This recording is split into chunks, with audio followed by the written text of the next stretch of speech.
If you don't know me, here's a little background. I am Stacy. I am a certified financial analyst and a certified financial planner.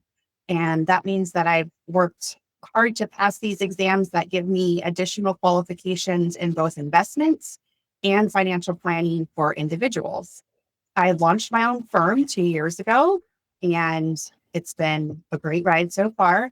I've worked with over 50 households to build them financial plans. And as clients and I got to know each other better, it also made sense to work together on investment management. And so far, I'm currently managing about 13 million there. My focus is on working with clients who are still hard at work. So you're not yet retired. You probably want to know if you're on track for retirement and what else you should be doing now to prepare for that time in your life. I also specialize in working with busy families and business owners. So not everyone I work with falls into that category, but I do have a lot of experience in things like planning for education, or if you're a business owner, for example, setting up an S corp or something like that. So those are just my specialties. All right, let's talk about what today's going to look like. On the next page, I'll set some intentions for today, what I'm hoping for you to get out of this. We'll talk about why cash flow studying and saving even matters, why you're more normal than you think. We will get on the same page surrounding some language terms. My brand is to be accessible and approachable. And I don't like to use big words that make people feel like they don't understand what I'm talking about. So hopefully that will be a useful part of the conversation. We'll talk about some general guidelines for how much you should be saving and spending. I'll introduce you to something called sinking funds and also emergency funds. We'll talk about what's a good amount to have there. And then finally, we'll finish up with what are some good healthy habits to have around your cash flow. And then I'm going to introduce you to an app that I use with many of my clients called Monarch Money. It's a really great tool, and I'm excited to share more about that with you guys. Okay, so intentions for today. I'm really hoping that if you're here, you are hoping to, one, improve your financial literacy. That's something that not many of us were given good backgrounds on in our childhood or even in our adulthood. And every little bit adds up. And that's a big part of my mission with my clients as well, is just to help them feel confident that they know more about their money today than they did yesterday. You're also investing time into your financial life, which will have some amount of return from here on out. I want you to feel empowered to know your numbers. So we'll talk about a lot of percentages and stuff today. And I'm hoping that you will feel confident to take a look at your personal finances after today and make some of those calculations for yourself. And then I'm also hoping that you'll just be willing to try something new at the end of this. And I thought I'll finish up with just a few small steps that you could take to get going in the right direction. All right. Why is it important to manage your personal cash flow? Okay. Number one, it keeps you from going into debt. If you don't know how much you're spending and you have credit cards, it's really easy to spend more than you make each month. And in order to protect the interests of future you, it makes sense to be saving for your future rather than stealing from it, which is what happens when you have to pay high interest rates to borrow. Also, thanks to corporate America, American workers can no longer be promised a pension. Your employer has essentially washed their hands of your future retirement. And that's a little dramatic, but essentially, your retirement and the livelihood and your years when you're no longer working is in your hands. So it's up to you to make sure that you're saving the right amount to have the lifestyle that you'd like when you're no longer working. It's something I talk about with my clients a lot. You really need to have a good idea of how much you're spending now and having that skill of being able to stay within your budget for a month now before you retire. Because even if you've got a large pool of assets when you retire, you still need to stick within a certain living amount for that month. You don't want to overspend your account down and then outlive your money. And so just the simple skill of being able to spend within your means on a monthly basis is so important to get under control now, because in retirement, you'll have to do it. Finally, just being more in control of your money is empowering. And I feel like it really helps to reduce the stress you feel around money and the worry you feel about your financial future. And then also, if you're like me and you want to own a lot of dogs someday, they're really expensive and you're going to have to figure out how to pay for that. So here's this cute little puppy on the picture. That's one of my favorite parts about putting together a presentation, is choose what photos to show you guys. Okay. This is really cheesy, but it's something I read as a kid and thought it was funny. Normal is just a setting on your washing machine, right? So if you find yourself saying some of these negative things about you and how you spend money or treat your money, we want to avoid that. And I'm going to share some with you on the next few slides that show you what American wealth looks like. And so I'm hoping that helps put into context for you. So some of these phrases you might be saying are, everyone else has this money thing figured out. We don't know why it's so hard for me. My income isn't normal. I don't make as much as other people. Everyone's doing much better than I am when it comes to their money and wealth. Maybe other people don't struggle with their spending and saving like I do, or I'm so far behind compared to other people. So I hear these negative money phrases quite a bit when I'm talking with prospects. And I think it's really important to just understand where you sit, because it helps to foster gratitude. And I find personally that having gratitude for where I'm at right now really helps me make some of those hard choices around spending, because if you're appreciating what you have and not bemoaning what you don't have, it's easier not to spend. Okay. All right. So let's look at income. So there's a lot of stuff going on with this chart. So first of all, this data comes from the Bureau of Labor Statistics in 2023. They did a survey of consumer finances across the country, and they asked people their age and their household income from the first to 100th percentile. So your 100th percentile are the people who are making the least amount of money, and your first percentile are the people who are making the most amount of money. And if you've ever heard the phrase the 1%, this is what they're talking about, the top 1% of earners in the country. So what these bars are is the 25th percentile, the 50th. So this is the median, or basically half of people are under this amount, half are over. The 75th percentile. And then finally, I threw in these 95th percentile levels because I want you to see how skewed wealth is in our country. And there's a lot of income inequality. So the big takeaway for me from this chart is that half of all US households, if you're between the ages of 40 and 50, make less than $89,000 a year. And that is combined. That's usually two working spouses. And 75th percentile for that age range is usually around 150. So if you're making more than 150 as a combined couple right now, you're doing better than 75% of the country. And then the 95th percentile shows people making in the 300 to 400 to almost $500,000 a year. Only 5% of the country makes more than that. And it's not a reasonable expectation for most people. But these numbers are also scary. When you average up all these numbers, it's making it seem like the average person makes more than they actually do. This next page shows the ranges if you're age 50 to 69. So here you can see during the working years, people are still at the median making 92,000 in their 50s, 85 as a household, starts to decline in your early 60s.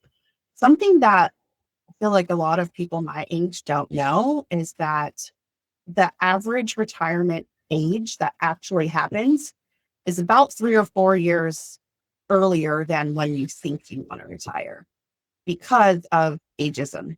essentially, and potential early disability or need to stop working to care for a spouse or partner. So that's something that I try to stress test in my retirement plans with clients, is that you're probably not going to make as much as you think you're going to in those last 2 years before retirement. That's the average experience. It doesn't have to be the case for you, but it could be.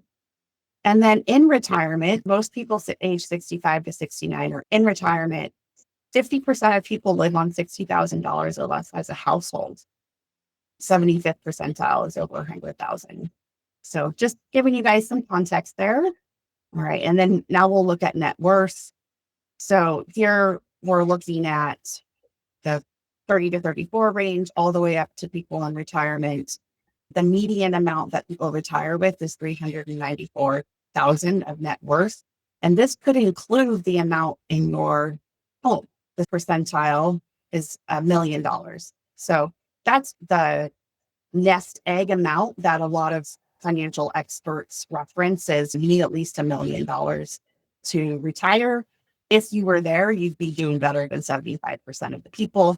And this next chart I want to show you, this is the 95th percentile wealth in these different categories. So the 95th percentile of our country is retiring with 7 million or more, which is just crazy to me. All right, I'll get off my income inequality soapbox for a second and give you guys some stuff that's a little more helpful.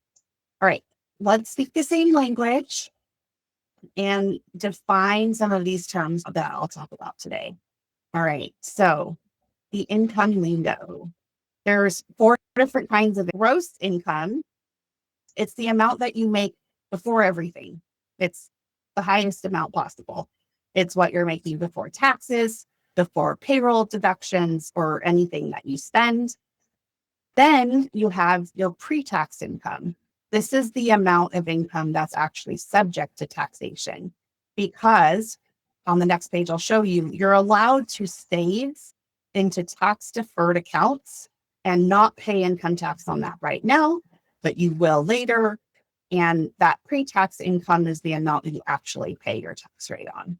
Your after-tax income then is the amount of income you make after taxes. So it's your gross income minus how much you pay in tax gets you to your after-tax income. And then finally, your take-home pay. This is the amount that's available to you to spend after all of your tax withholdings, all of your payroll deductions, including your retirement account savings. So this is the amount that you see hit your checking. All right, different types of savings. So as I mentioned, you have your tax deferred or your pre-tax savings. So these are your types of accounts that reduce your taxable income and allow you to let that money grow over a long period of time until you take it out and then pay tax on the full amount.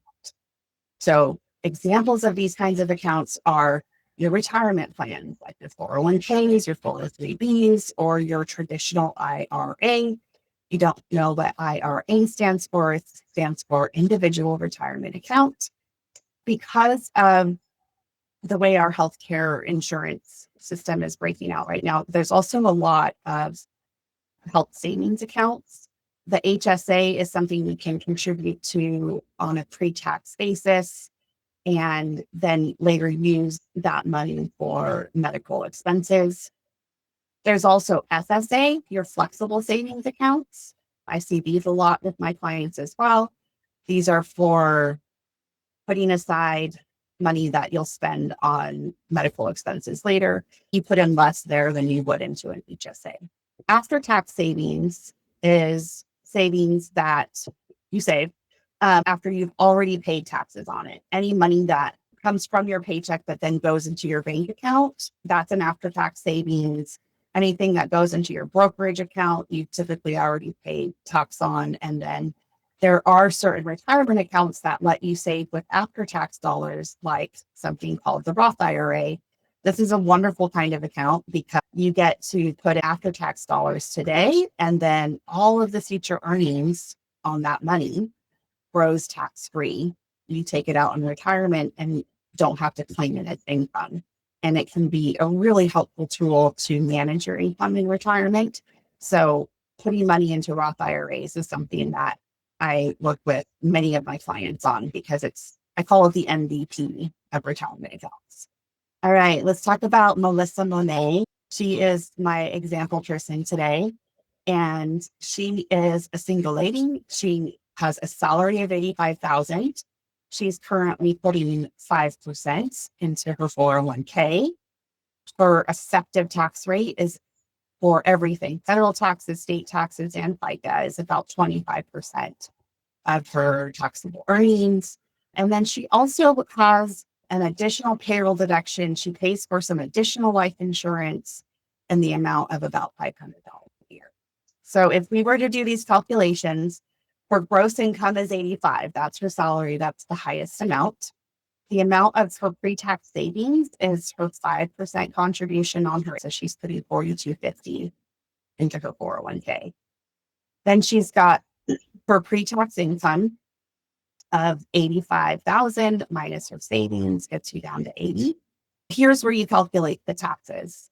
Her tax rate is 5% of that amount that is subject to taxes. So her taxes are about, which means her after-tax income is her gross amount minus her tax amount that gets her to 64,000. So this is the amount that's available to her to save or spend in a year because the rest is going to the government. Finally, her take-home pay is her after-tax income minus her savings, minus other payroll deductions. And this is the amount that she's actually getting deposited into her account on a monthly basis. I know that seems like, why do we need to know all these different definitions? But there are these guidelines that financial experts share on the internet and or in books. And you might be like, oh, I'm supposed to spend 10% or save 10% of my money every month for retirement. Is it 10% of your gross income or 10% of your after-tax income? Same thing with housing. A lot of people say you shouldn't spend any more than 30% of your gross income on housing. You should know what your gross income is if you want to look at those benchmarks. And so I hope that was a useful way to spend our time there. Let's get into some more definitions. Needs and wants. I am learning these definitions myself every day when I go out to spend money. I'm also teaching these to my teenagers. Do you need that or do you want it? But when it comes to these guidelines of how much you should be spending in different areas, your needs are going to be anything from your housing costs, food, in terms of like groceries, basic clothing, healthcare, insurance premiums, daycare, basically anything that you need to live the most essential life, essentially. Your wants are anything that you can really choose to buy, or I'm going to add here, choose to upgrade, because you can buy a winter coat, like used for maybe $15 and it could be in good shape. Or you can choose to buy like the $300 Gore-Tex winter coat. You know what I mean? There's basic needs and then so other include eating out, traveling, entertainment spending, shopping, decor for your home, things like that. And here is the big guideline rule that I want to share with you. This is the 50-30-20 rule. This says that based on your after-tax income, the amount that's available to you after you've paid the government is 50% to needs, 30% to, and 20% to savings. But as I mentioned, the definitions of these things on the previous page, I won't go over it here. But one thing I do want to point out on the savings side is here are the things that count as savings, like literally putting money into your savings account, debt payments, not your mortgage, because that's your house expense, but things like student loans, car loans, any savings that you're putting towards your emergency fund, towards retirement, and then to any other goals or investments. Later, we're going to talk about something called a sinking fund. This is money that you save for a short amount of time because later you spend it. Like maybe you're saving that for your vacation at the end of the year. Your vacation is a want. It's also a need, right? Like we need to take vacation, but this is why the definitions are tricky. You want to take your vacation. So the vacation falls in that bucket. So any savings that is ultimately going to be spent doesn't get categorized in that bucket. If you are going to calculate your own numbers, here is how I would do it. Apologizing in advance for all the words on this page.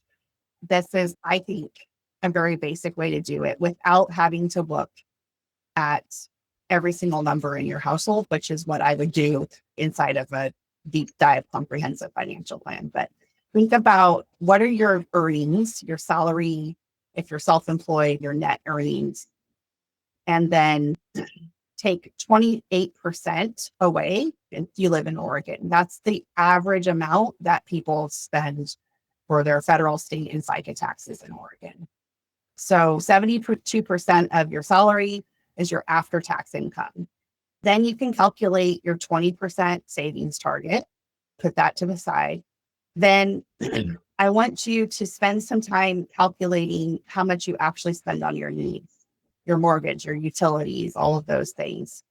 This includes all of your housing costs. So not just your mortgage payment, but also how much you're paying for home insurance, property taxes. If you have PMI or mortgage insurance, include that. And then I want you to also include 1% of the market value of your home for maintenance costs. So this is something that falls out of people's budgets all the time. You should be allocating, if your house is $500,000, that's $5,000 a year just to maintain your home. Maybe you don't spend it every year, $5,000 at a time.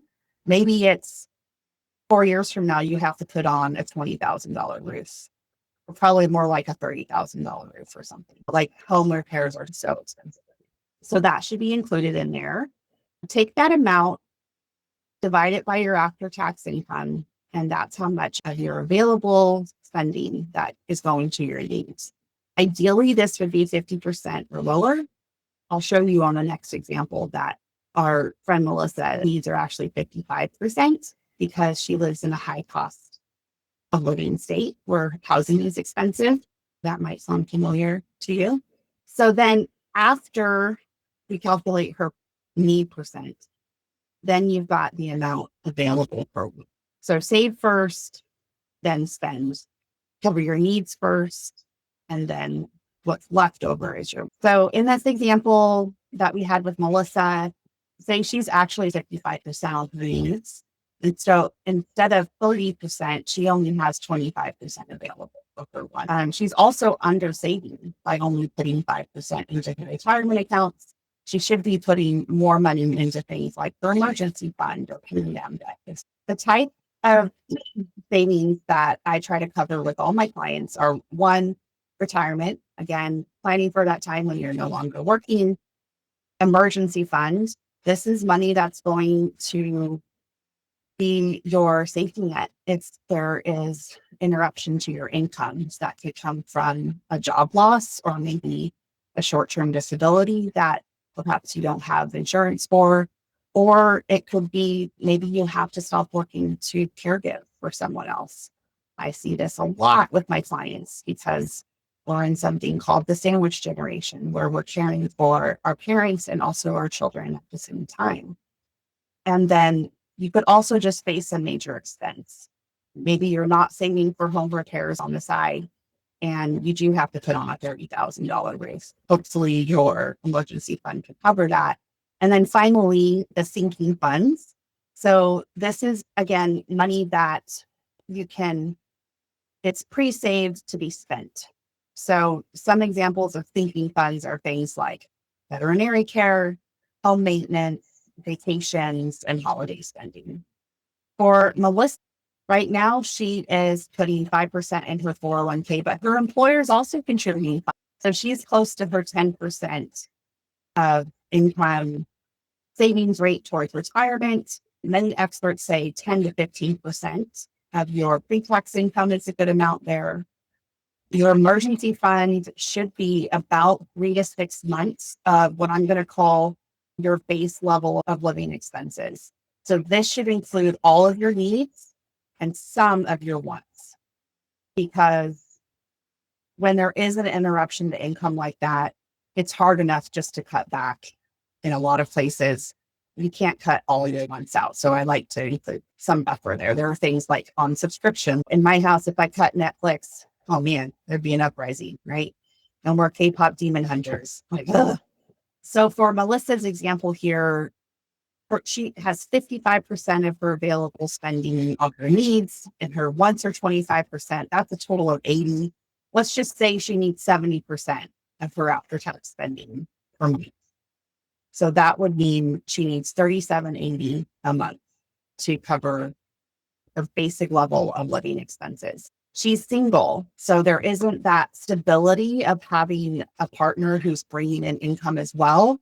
So we want to be the most conservative in this case and have her save up to 6 months.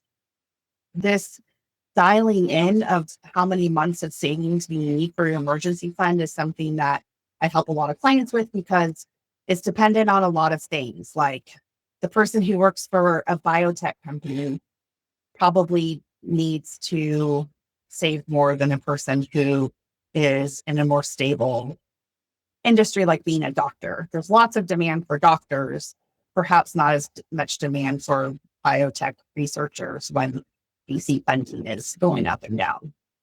Sinking funds, this is the amount, again, that you plan to spend for the year, but not necessarily this month. On this next page, I'm going to show you what a sinking fund could look like for Melissa.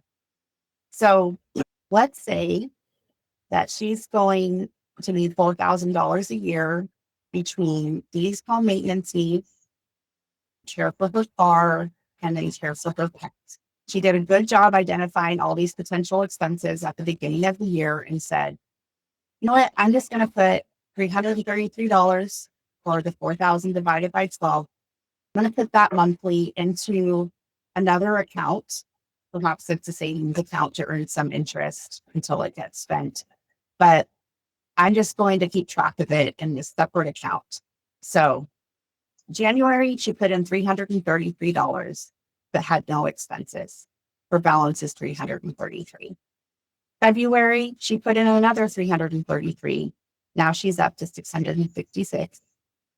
No expenses. But then March, her pet went to the vet. They were there for 5 minutes and it cost $200. So here in March, she's putting in her $333 again, but spending $200. Now her balance is $799. If all of these expenses come through by the end of the year, her balance is going to be zero. So that's how funds work. I want to point out along the lines of emergency funds. A lot of clients come to me with not a lot here, and we look in their budget for ways to grow this. And I talked about why it's so important to have these. Most Americans, though, can't cover $1,000 emergency bill. That's unfortunate because there's lots of structural reasons why people can't save. The cost of living is super high. There's not always living wages. But I think that every person who walks through my doors and who talks to me about financial planning, I want them to at least have $1,000 in an account that they can use for something that came up as an emergency. And the reason is because every time you have to go to a credit card to cover these unexpected costs, it's costing you interest and helping you slip further into debt. And it just really destroys your wealth over time. So think of it as wealth insurance, because you don't have to pay interest on debt to get through these expenses or emergencies, excuse me. All right. I couldn't talk about saving and spending without talking a little bit about debt. I'm going to go quickly through these last few slides because I'm getting a little bit close to my time. So if you have questions at the end, I'm not sure we'll have a ton of time for those, but please email them to me. I'd be happy to email you back. So let's keep going. We've got dealing with debt. I don't personally believe that all debt is bad. Some people like Dave Ramsey think all debt is bad debt. We should hate debt. It's the worst. I don't think that's true because of something called inflation. When you borrow at 4%, inflation is going to eat away 3 to 4% of that interest every year. So the cost to borrow is not that high. So same thing if you had a 0% loan for the blinds on your windows. Yeah, take that 0% for 12 months. It's like free money, basically, if you're getting it cheaper at the end of the year because of inflation. So I think that debt between 2 and 7% is reasonable, especially if it's to help you build equity in your home, to invest in yourself, as in student loans. Mortgages with a rate of 2 to 5% can really help you build your wealth. Right now, mortgage rates are between 6 and 7. It's not a great time to get a mortgage, but sometimes people can't always choose when they have to move. And ideally, there'll be a time to refinance in the next few years. If you have a mortgage with a 2 to 5% rate, don't freak out about paying it off. Just maybe add another $100 or $200 a month to help reduce your interest load over time. But that should not be the place where you're prioritizing your savings. Same thing with federal student loans. I'm talking about direct subsidized or direct unsubsidized loans. These typically can be paid as a reasonable amount of your discretionary income for 20 to 25 years before they get forgiven. Even with the new Republican student loan laws, this is still an option. Some graduate loans go out to 30 years, but there still is this notion that if you pay for 20 to 25 years, it can be paid off. So it can sometimes be a good decision to just pay the minimum on these student loans and plan for forgiveness. All right. And a little caution on credit card debt. Ideally, you could pay off your credit card balance in full each month. A lot of people use their cards to get points and then they pay them off at the end of the month. One way to know if you've been successful with this is to just open up a statement and see how much interest has been charged year to date. If it's zero, you're doing great. If it's not, then, try to pay a little more attention and perhaps fine tune some of your timing, that kind of thing. If you do have balances you're looking to pay down, I like to figure out which one has the highest interest rate and then pay that one down first. Be really careful of tracking your cards if you have lots of them open.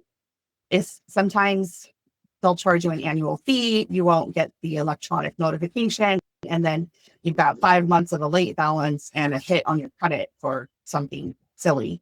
Be mindful of that. If you don't plan on using your credit, just lock it. There's lots of tools online that help you do that. And then finally, you don't have to pay for a credit report. You can get one for free every single year going to this website. Okay, let's talk about some healthy habits for managing your cash flow. First, you got to get a cozy sweater and scarf, guys. That's just base level one. Guys, ladies, whoever you are, get your scarf, get your cozy coffee, and set a special time each month to review your personal finances. Make it relaxing and enjoyable and pretend you don't hate it. But seriously, try to do this regularly. The more you keep your head in the sand, the worse the damage could be, as you don't check yourself if things are going in the wrong direction. If something does happen and you find yourself not in a good place, don't dwell on what happened. Just figure out, what are you going to do next? Always think about what's that next right step. Review your pay stub regularly. If the first time you're seeing what happened with your pay stub is on your W-2 at the end of the year, that's not a great thing. Go to the place where you're supposed to download it and get it and review it and make sure you understand where your money is going. Okay. Additional healthy habits include reviewing your credit card statements monthly. And if you are using an app like Monarch Money or any of these here, you would already be seeing transactions on all of your accounts. And so that's an easy way to monitor your credit card transactions. Look out for suspicious charges. And then also be aware of how many rewards points you have, because sometimes you'd be surprised and that can help you pay for like part of an airplane ticket or something like that. And then finally, I'm sorry I didn't time myself on this presentation before starting today. So I'm sorry that we're getting close to the end time here. But again, I'll send you all of this and answer any questions that you might have. But Monarch Money is this really wonderful tool It's online. There's an app for your phone. It's great for couples, especially because you can both be looking at the same thing. You can even tag transactions for your partner to review. If you're being really funny and your husband went out with the guys and spent too much money, you can tag it and leave a little note like, what the heck is going on here, Ted? It helps you just with these wonderful charts understand exactly where your money is going. So this was from my account last November. We spent a certain amount on our mortgage. We traveled for Thanksgiving. We went out to eat and more than we bought groceries for home. Sometimes you can just like glean little nuggets of how you're spending your money. And again, as you're paying attention, all of these little times you pay attention will help you to adjust and get to a better place than you would otherwise be if you weren't taking a look. Here are a couple of the other charts from Monarch Money that I really like. This is this month versus last month spending by day. And this is really helpful to know if, wow, we're up here. What the heck happened? The kids wanted Halloween costumes that cost $100, or maybe we had to pay a big bill or something like that. Like you should be able to know why it's over and why it's under. And if it's under because you've been really watching your spending and not going out to eat as much, you can give yourself a little pat on the back when you see that. Yeah, I'm doing it. And then finally here, this is from the budget section. This is so cool. It's basically you're able to allocate your money into fixed expenses, things that are the same every month, and flexible spending, things that vary month to month. And I just took this snapshot from one of my client accounts. And you see this little hash mark here? This denotes that it's October 17th, about halfway through the month.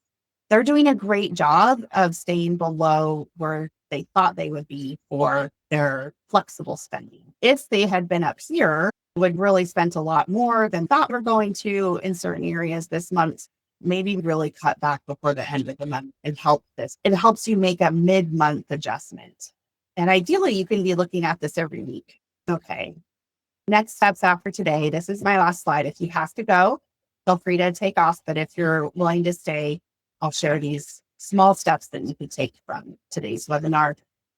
Maybe you commit to trying something new, like the Monarch Money budgeting app, or if you do it manually, download all of your spending records from your banks and your credit cards.